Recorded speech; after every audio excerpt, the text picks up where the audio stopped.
Hello students. Chhattisgarh के आधुनिक इतिहास की आज यह लास्ट क्लास है और इसमें हम छत्तीसगढ़ के आधुनिक इतिहास कंप्लीट हो जाएगा। और इस प्रकार जो है हमने छत्तीसगढ़ के सभी इतिहास के टॉपिक को कवर करने की कोशिश की है।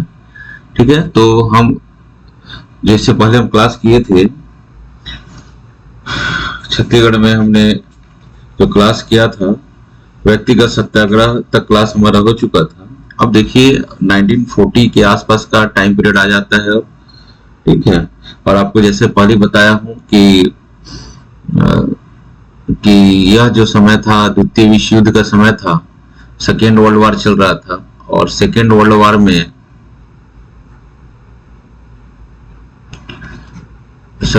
वार में भारतीयों का सहयोग लेने के लिए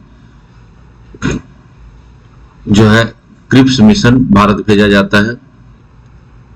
वैसे तो भारतीय को ब्रिटिश सेना ने शामिल कर लिया था युद्ध में, बट भारतीयों का सहयोग चाहिए था। और प्लस ये जो क्रिप्स मिशन है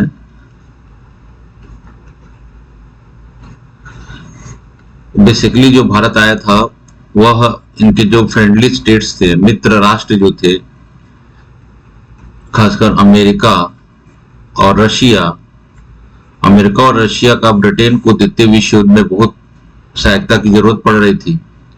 और अमेरिका और रशिया ने कंडीशन रखा था कि भारत को स्वशासन देने के लिए आप क्या प्रयास कर रहे हैं। तो उन्होंने यह बात कहा था कि आफ्टर वर्ल्ड वार 2 हम इस पर विचार करेंगे। और उसके लिए उन्होंने एक प्रारूप तैयार किया और उसी के तहत जो है क्रिप्स मिशन भारत आता है। ठीक है, क्रिप्स मिशन जो है भारत आया 1942 में। ठीक है, और भारत में जो भी योजना लेकर आया उन योजनाओं को एक तरह से देखा जाए असफल योजनाएं थी, उसको असफल घोषित हो गया। क्रिप्स मिशन जिस उद्देश्य से आया था वह उद्देश्य उसका फुलफिल हो गया और अमेरिका और रशिया जो है विश्व युद्ध में ब्रिटेन का साथ देने के लिए तैयार हो गए। बट इस योजना को फेल करने में छत्तीसगढ़ के अगर किसी व्यक्ति का योगदान है तो उसका नाम आता है ई राघवेंद्र राव का।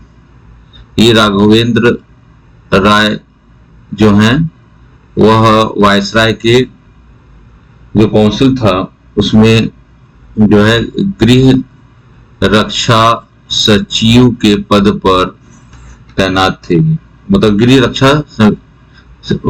रक्षा जो समिति था उसके एक सदस्य के रूप में वह थे। तो ऐसा कहा जाता है कि क्रिप्स मिशन को फेल करने में या उसकी यून योजनाओं को फेल करने में जो है ई राघवेंद्र राव की भी भूमिका निभाई जाती है। ठीक है, तो ये फैक्ट है जो आता है कि छत्तीसगढ़ में क्रिप्स मिशन के फेल करने में किस व्यक्ति का योगदान था। तो ई राघवेंद्र राव का आप नाम नोट कर लेंगे। आपको मालूम है ई राघवेंद्र राय जो है वह किस जिले से संबंधित है, तो वह बिलासपुर क्षेत्र से संबंधित है। ठीक है,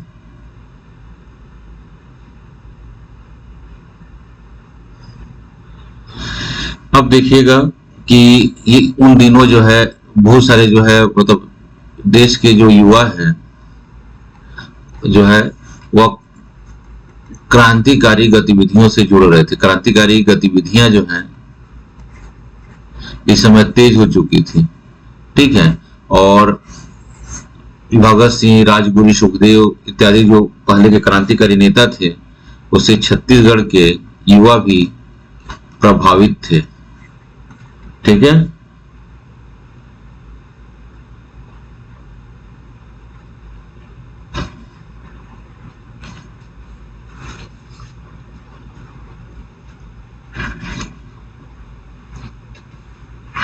छत्तीसगढ़ की युवा भी प्रभावित थी और छत्तीसगढ़ की युवा जो है बम की नीति पर विश्वास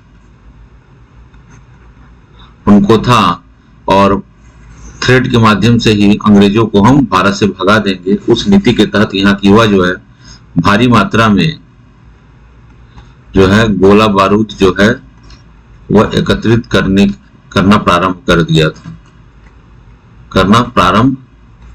दिया था।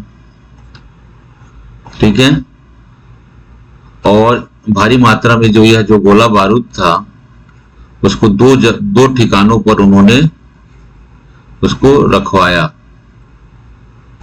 एक था रावण भाटा रायपुर और दूसरा था ईदगाह भाटा जो लाखे चौक से आगे है रायपुर में। ठीक है, ईदगाह भाटा। बट ईदगाह भाटा के पास ही मालूम है आपको कि राजकुमार कॉलेज है। ठीक है, राजकुमार कॉलेज है यहीं पर। ईदगाह भाटा में जो विस्फोटक सामग्री रखी थी उसमें विस्फोट हो गया, अचानक विस्फोट हो गया। और इस विस्फोट की जानकारी जो है राजकुमार कॉलेज के तत्कालिक जो प्रिंसिपल थे उन्होंने रायपुर के पुलिस सुपरिटेंडेंट को दे दिया। रायपुर के पुलिस सुपरिटेंडेंट को इसकी जानकारी दे दिया और पुलिस हरकत में आ गई और सारे विस्फोटक सामग्री को जब्त कर लिया गया। और इस योजना के में शामिल लोगों को एक एक करके गिरफ्तार कर लिया गया। ठीक है, और सबको जेल की सजा हुई। तो अभियुक्त कौन थे, कौन व्यक्ति था? तो इनके मेन जो अभियुक्त उसका नाम था परसराम सोनी। ठीक है, मेन अभियुक्त जो है वह परसराम सोनी थे। ठीक है, इनको छत्तीसगढ़ का भगत सिंह भी कहा जा सकता है, भगत सिंह भी कहा जाता है, इनको छत्तीसगढ़ का भगत सिंह कहा जाता है। ठीक है, और इसके अलावा और कौन कौन थे, जैसे गिरीलाल लोहार, अन्य में गिरीलाल लोहार, रणवीर शास्त्री,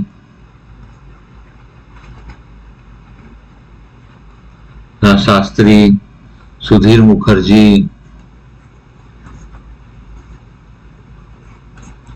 मुखर्जी, दशरथ लाल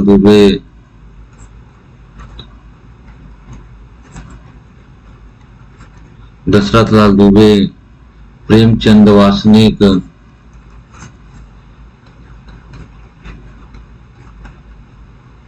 क्रांति कुमार भारतीय,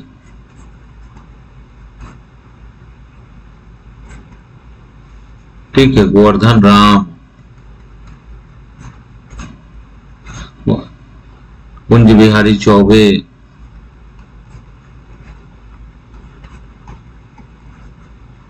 इत्यादि के प्रमुख अभियुक्त थे।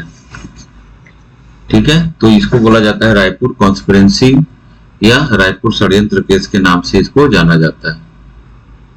ठीक है, तो क्या कहा जाता है इसको? रायपुर षड्यंत्र केस या रायपुर कॉन्स्पिरेंसी के नाम से इस घटना को जाना जाता है।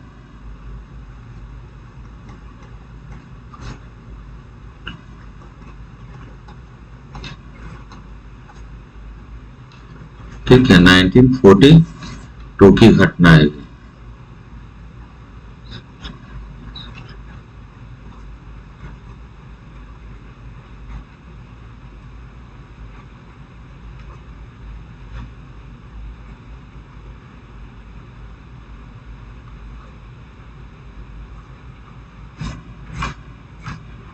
ठीक है,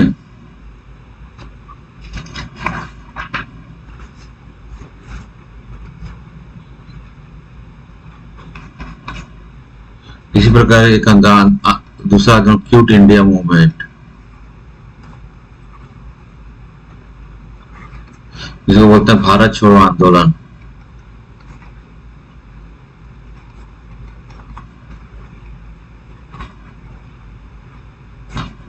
ठीक है, क्विट इंडिया मूवमेंट या भारत छोड़ो आंदोलन ये कब हुआ? 1982। ठीक है, भारत छोड़ो आंदोलन का भी देखिएगा नेतृत्व जो है गांधी जी के द्वारा ही किया गया था। ठीक है, गांधी जी के द्वारा ही किया गया था। ठीक। और गांधी जी जो है इसके लिए 8 अगस्त 1942 को महाराष्ट्र के बॉम्बे में जगह का नाम है ग्वालिया टैंक, एक मैदान था, वहां से देश की जनता को संबोधित किया और कहा कि अंग्रेज भारत को भारत के कंडीशन पर ही छोड़कर यहां से तुरंत भाग जाओ। ठीक है, क्या कहा? अंग्रेज भारत को भारत के कंडीशन पर ही छोड़कर भाग जाओ। ठीक है, तो अंग्रेजों को भारत से भगाने के लिए क्विट इंडिया मूवमेंट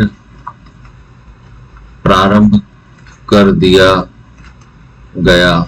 ठीक है, और यहां पर जो है करो या मरो का नारा दिया गया था, स्लोगन दिया गया था। और 9 अगस्त 1942 से इसको पूरे भारतवर्ष में स्टार्ट होना था।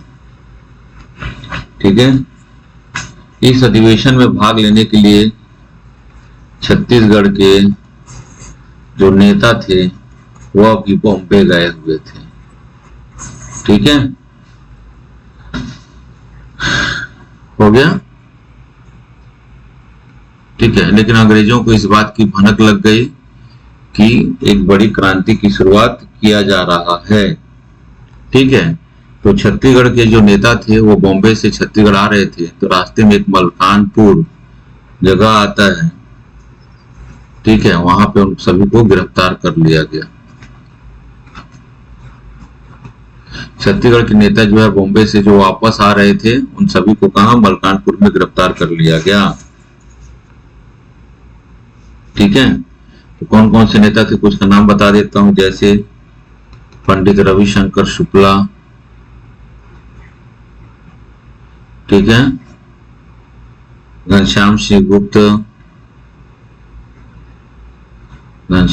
गुप्त। देखिए मैं बोल रहा हूं, आप उसको सुनते रहिएगा। छेदीलाल, पूरा नाम था बैरिस्टर छेदीलाल। लक्ष्मी नारायण महंत, लक्ष्मी नारायण महंत।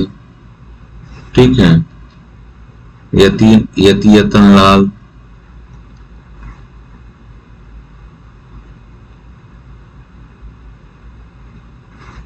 ठीक है, द्वारिका प्रसाद मिश्र,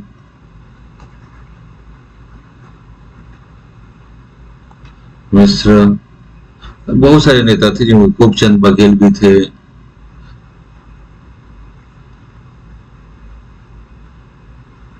ठीक, मेघावाले, जिसका नाम अभी तक सुने सबको बता दे रहा हूं मैं, कुंज बिहारी अग्निहोत्री इत्यादि। ठीक है, तो छत्तीसगढ़ में जो भारत छोड़ो आंदोलन चलाया गया ना, पहले क्रम के ये जितने भी नेता थे सबको तो गिरफ्तार किया, तो सेकेंड श्रेणी के या द्वितीय कैटेगरी के जो नेता थे, द्वितीय श्रेणी के जो नेता थे या छात्र नेताओं के माध्यम से यह क्विट इंडिया मूवमेंट जो है यहां पर चलाया गया। ठीक है, यहां पर जो है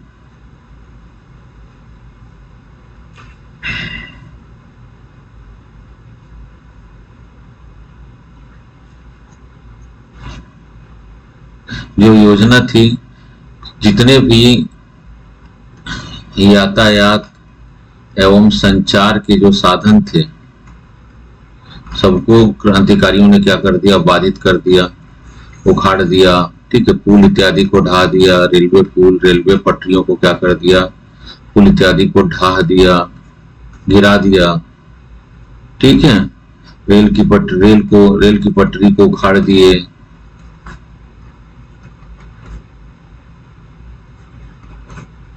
सबसे पहले उनके कम्युनिकेशन को ब्रेक किया, ठीक है, सरकारी इमारतों पर तिरंगा फहराया गया कब्जा करके, ठीक है, अंग्रेजों ने भी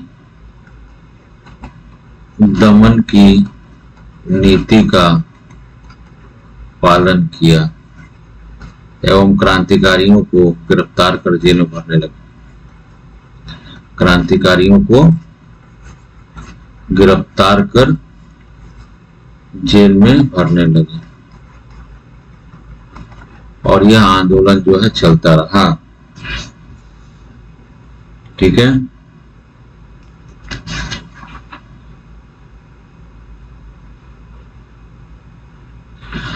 अलग अलग क्षेत्रों से, जैसे रायपुर है, बिलासपुर है, धमतरी है, जांजगीर है, रायगढ़ है, अलग अलग क्षेत्रों से अलग अलग जो नेता थे उनके द्वारा इस आंदोलन को संचालन किया गया।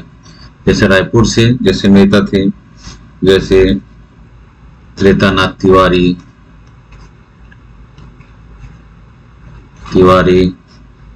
कमल नारायण शर्मा,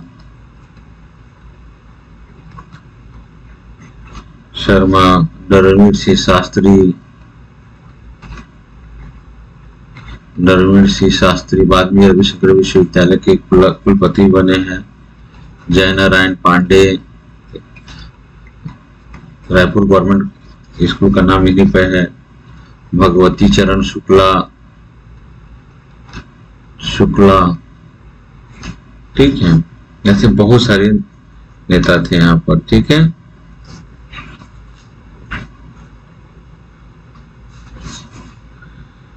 विद्यार्थी छत्तीसगढ़ के और रायपुर में विद्यार्थियों का नेतृत्व जो है रणवीर सिंह शास्त्री के द्वारा किया गया, ठीक है।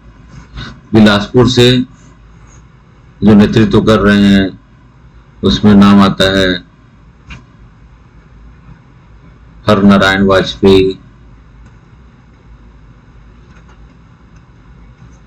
वाजपेयी,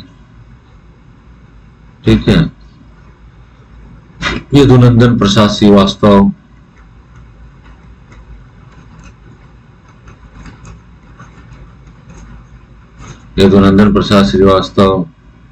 राम गोपाल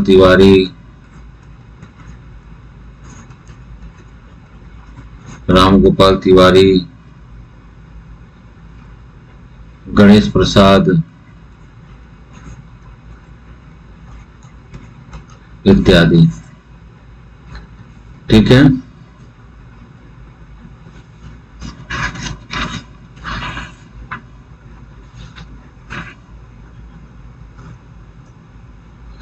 दुर्ग से देखिए जो स्थानीय नेता यहाँ पर सब दिखेंगे, दुर्ग से रत्नाकर झा, ठीक है, मोहनलाल बाकलीवाल,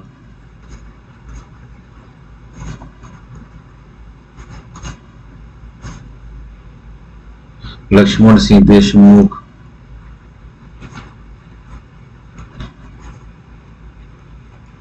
इत्यादि।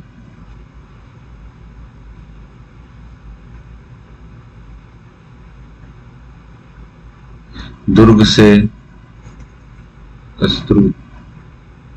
ही तो है, लक्ष्मण देशमुख और रघुनंदन सिकरौल का भी नाम ले लेंगे, सिंगरौल, ठीक है। तो अलग अलग जगहों से अलग अलग नेताओं के द्वारा यह आंदोलन को प्रारंभ किया गया, भारत छोड़ो आंदोलन, ठीक है। लेकिन अंग्रेजों ने कुछ ही दिनों पर क्विट इंडिया मूवमेंट पर क्या किया, अपना नियंत्रण स्थापित कर लिया। ये भारत छोड़ो आंदोलन के संदर्भ में बातें हो गई हैं, ठीक है।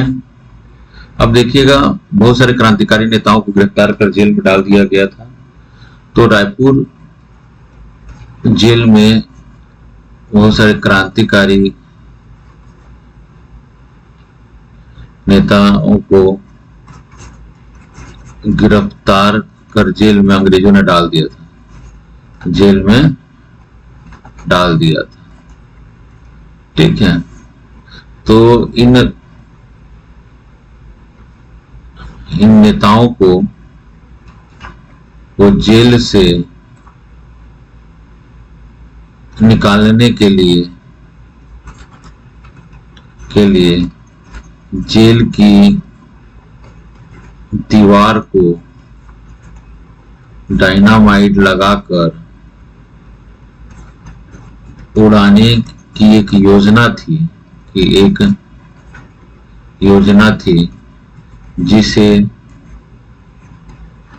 जिसे रायपुर डायनामाइट केस के नाम से जाना जाता है। रायपुर डायनामाइट केस के नाम से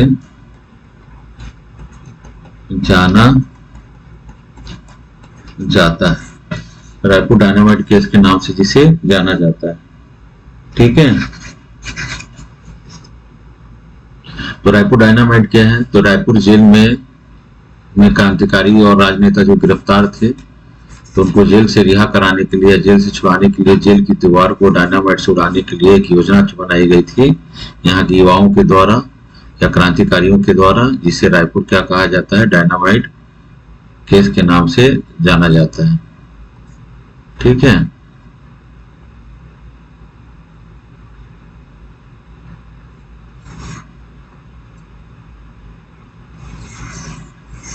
रायपुर डायनामाइट केस के नाम से जाना जाता है। ठीक, तो कौन कौन युवा जिसमें शामिल थे, युवा क्रांतिकारी कौन कौन से थे तो जो इसमें शामिल थे? उनका नाम है बिलक नारायण अग्रवाल, ये लीडर थे बिलक नारायण अग्रवाल। ठीक है, ईश्वरी चरण शुक्ला,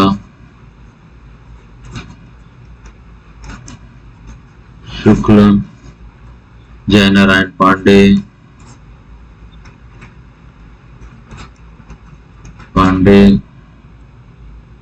सुधीर मुखर्जी,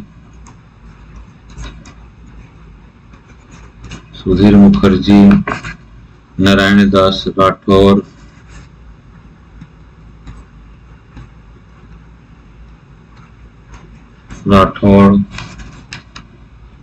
ठीक है, इत्यादि।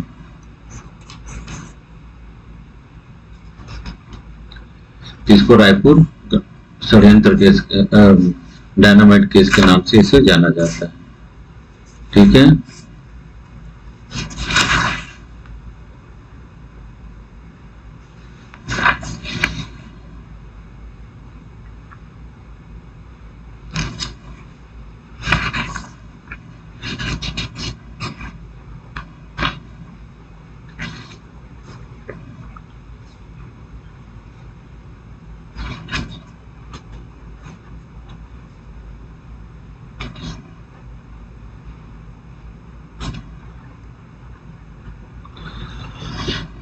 ठीक।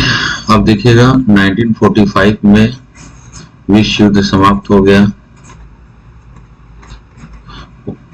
ठीक है, विश्व युद्ध समाप्त होने के बाद 1946 में चुनाव हुआ। ठीक है, तो सेंट्रल प्रोविंस एंड बरार में भी चुनाव हुआ। सेंट्रल प्रोविंस एंड बरार, मध्य प्रांत और बरार में भी चुनाव हुआ एवं बरार में भी क्या हुआ? चुनाव हुआ। ठीक है, और कांग्रेस की सरकार बनी, पंडित रविशंकर शुक्ला के नेतृत्व में सरकार बनी। ठीक है, गृह मंत्री जो हैं वह द्वारिका प्रसाद मिश्र थे।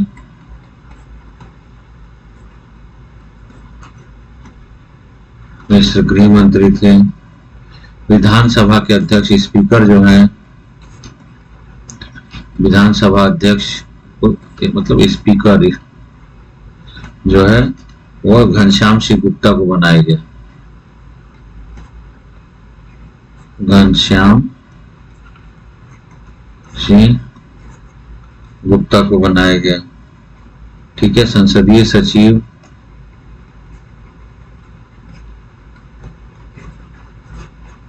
जो राम गोपाल तिवारी को बनाया गया।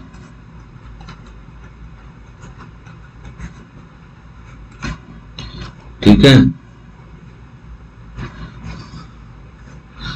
मध्य प्रांत में टोटल 112 सीट था, तो 112 सीट में कांग्रेस को जो है वह 84 सीटें प्राप्त हुई थी। ठीक है।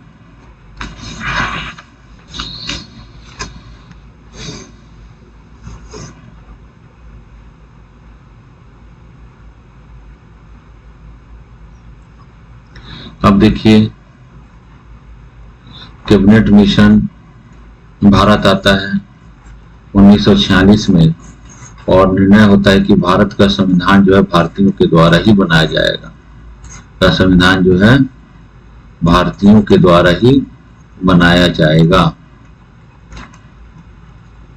इसके लिए क्या कहा गया? कॉन्स्टिट्यूशनल कॉन्स्टिट्यूट कमेटी, संविधान निर्मात्री सभा या समिति का निर्माण किया गया।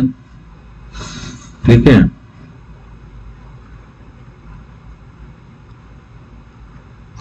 तो भारत का संविधान बनाने वाले जो कमेटी बनाई गई थी, तो छत्तीसगढ़ से 6 लोगों को इसमें शामिल किया गया। ठीक है। छत्तीसगढ़ से 6 लोगों को शामिल हो गया। 3 जो लोग हैं वह छत्तीसगढ़ के मतलब ब्रिटिश क्षेत्र से, और 3 जो थे वह रियासतों से थे। रियासतें कितनी थी? 14 से 3 लोग, और छत्तीसगढ़ ब्रिटिश जो क्षेत्र था उनमें से 3 लोग। तो ब्रिटिश क्षेत्र से कौन कौन से लोग थे? पंडित रविशंकर शुक्ला,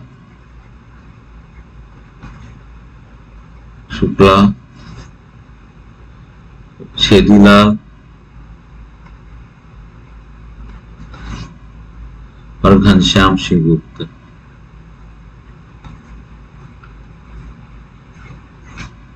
और देशी रियासतों से 3 लोग थे, रघुराज सिंह सरगुजा रियासत के दीवान थे ये। राम प्रसाद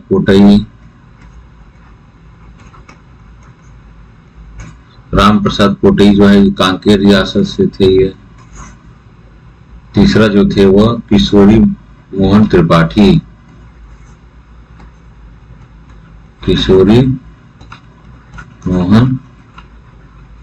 त्रिपाठी, यह रायगढ़ रियासत से थे, दीवान थे। ठीक है। तो ये 6 लोग जो हैं छत्तीसगढ़ से विधानसभा के लिए चुने गए। ठीक है। मतलब विधानसभा संविधान बनाने वाली संविधान निर्मात्री सभा के लिए चुने गए। छत्तीसगढ़ से ये 6 लोग थे।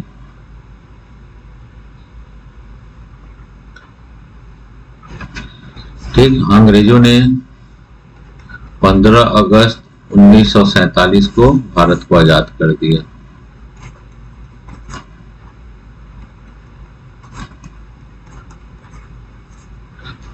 तो छत्तीसगढ़ में भी आजादी का जश्न मनाया गया।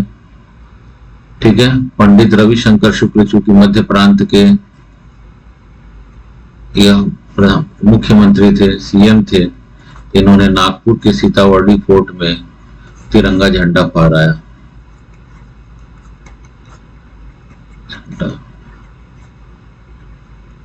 फ्लैग होस्टिंग किया। ठीक है। पंडित रविशंकर शुक्ल कहाँ थे? नागपुर सीतावर्डी में। बामन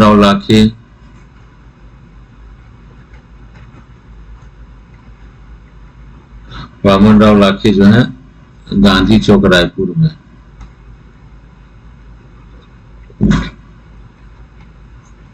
रायपुर में। आर के पाटिल जो है रायपुर पुलिस लाइन।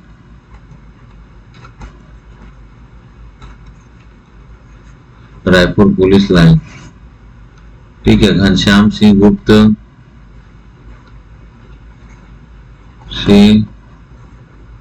गुप्त जो है वह दुर्ग में फ्लैग होस्टिंग किया। और पांचवा जो है रामगोपाल तिवारी गांधी चौक बिलासपुर।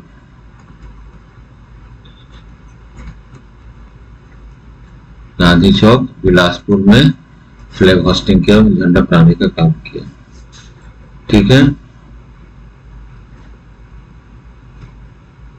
पंडित रविशंकर शुक्ल क्या थे? वह सीएम थे, ठीक है। पंडित सीएम थे ये। वामन राव राठी जो है स्वतंत्रता सेनानी।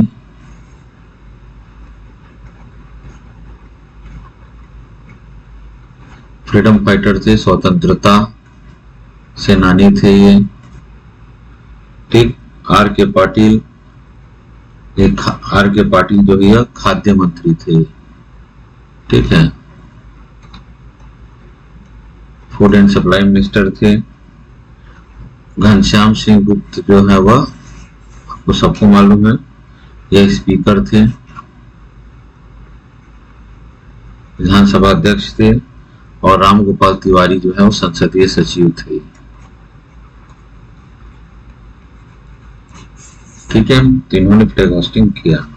और हमारा छत्तीसगढ़ 15 अगस्त 1947 को एक स्वतंत्र भारत का एक राज्य बन गया, जिसका नाम था सेंट्रल प्रोविंस एंड बरार, ठीक है। स्वतंत्रता के बाद सबसे बड़ी समस्या थी क्योंकि अंग्रेजों ने ऐसा करके गए थे संविधान सभा में कि देशी रियासतों को, जो देशी रियासतें थी छत्तीसगढ़ में, 14 देशी रियासतें थी यहाँ पर,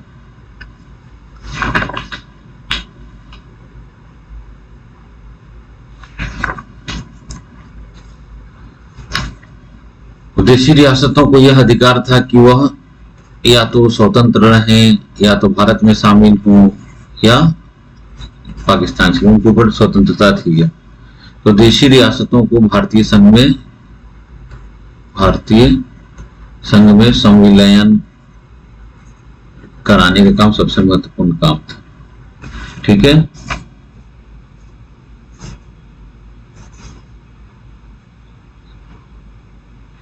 ठीक है। तो छत्तीसगढ़ के देशी रियासतों को भारतीय संघ में मिलाने के लिए मध्य प्रांत के देशी रियासतों को या छत्तीसगढ़ के देशी रियासतों को मध्य प्रांत में शामिल करने के लिए एक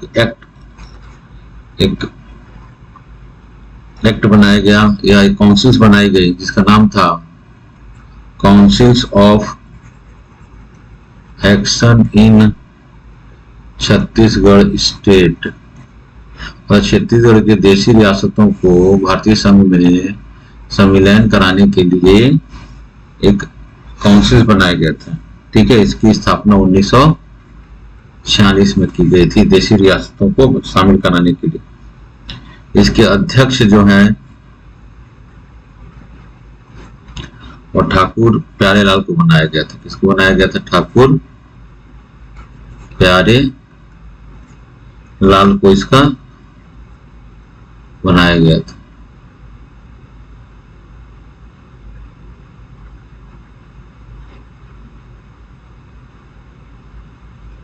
ठीक है।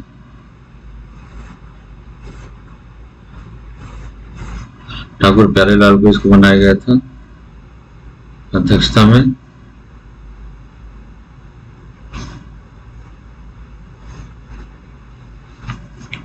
ठीक है। इसके लिए देशी रियासतों के राजाओं का एक सम्मेलन बुलाया गया नागपुर में, ठीक है। छत्तीसगढ़ के 14 रियासतों में से 11 ने इसमें भाग लिया, ठीक है। इसमें सरदार पटेल भी आए हुए थे, सरदार वल्लभ भाई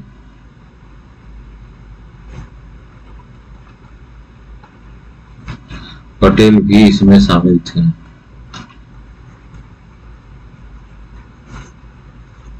सरदार वल्लभ भाई पटेल भी इसमें शामिल थे, मतलब केंद्रीय पदाधिकारी थे। उस समय के छत्तीसगढ़ के जो गवर्नर थे, सॉरी मध्य प्रांत के जो गवर्नर हैं, उनका नाम था मंगलदास पकवाल, मंगलदास पकवासा। और हम सबको मालूम है मुख्यमंत्री थे पंडित रविशंकर शुक्ला। ठीक है,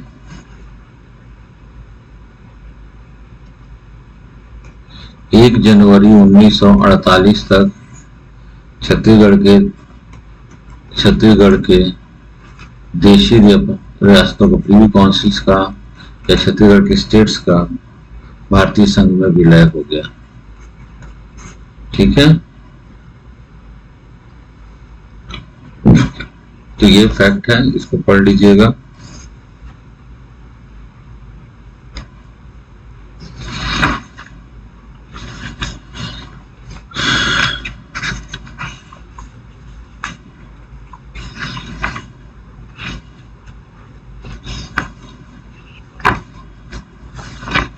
तो छत्तीसगढ़ की हिस्ट्री जो है इस प्रकार यहाँ पर समाप्त हो जाती है।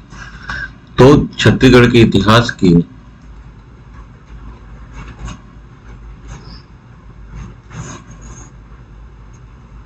यूट्यूब पर जो है ज्ञान IAS अकेडमी में 13 लेक्चर है,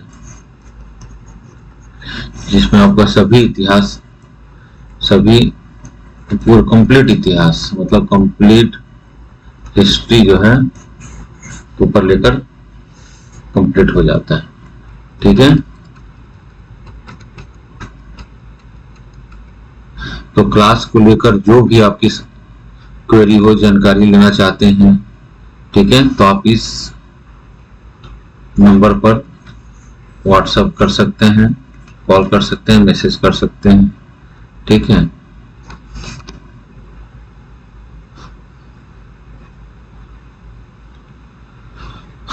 जिन लोगों को पेन ड्राइव में छत्तीसगढ़ की पूरी क्लास चाहिए तो वह भी सुविधा उपलब्ध है। पेन ड्राइव में अगर छत्तीसगढ़ की क्लास चाहिए तो वह भी सुविधा उपलब्ध है। पेन ड्राइव में जो है छत्तीसगढ़ की कंप्लीट क्लास उपलब्ध है।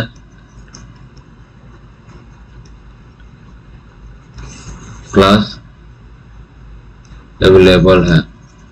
इसके अलावा भारत के जीएस के संदर्भ में पॉलिटी, हिस्ट्री, जियोग्राफी एवं इकोनॉमिक्स की क्लास पेन ड्राइव कोर्स उपलब्ध है। ठीक है।